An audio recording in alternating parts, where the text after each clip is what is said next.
it's been an interesting ride, really, right? Yeah. So John's brilliant, right?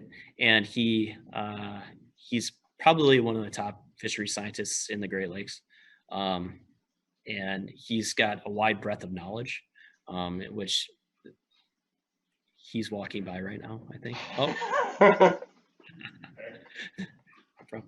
um, so he's got a diverse interest.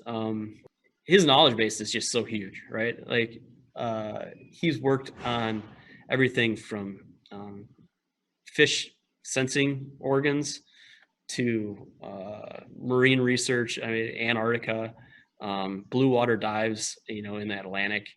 Um, he's it's amazing to be able to work with somebody that has that such a wide breadth of background and inherent knowledge that comes with that.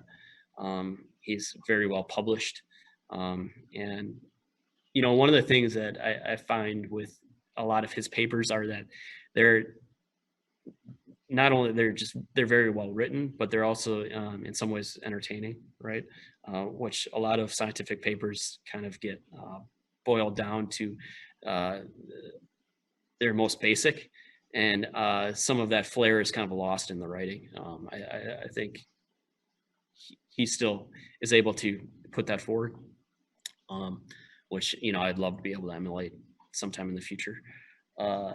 Everything I've learned when it comes to scientific diving, really, I mean, not everything, but a great deal of it is basically directly from him, right? So a lot of what we do when it comes to sampling is his knowledge, I guess.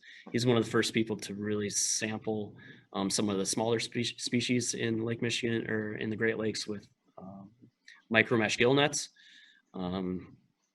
He has a knack for capturing fish and sampling that a lot of other fishery scientists don't, I guess. The energy that he puts towards this field it's impressive, and I think he has a different way of looking at the lake or really the world in general, right? But that passes down to the Great Lakes and what's going on out there. Sometimes he'll be explaining something and you don't understand why he's talking about what he's talking about. And you can tell towards the end, he's starting to bring it back around.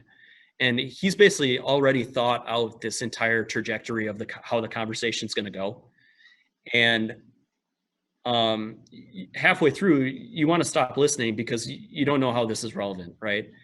And all of a sudden, he ties it back around, and you're like, how did you know that that's where this conversation was going, 15 minutes ago, right? Because it's like this long, it's this arc, right? And all of a sudden you're like, really, that's the tie-in. I mean, it's amazing how he does it. He's playing 3-dimensional chess when you and I are playing too. And maybe that's something that comes with experience, but he's brilliant, and I can't really say much more than that. Yeah, been a great person to learn from.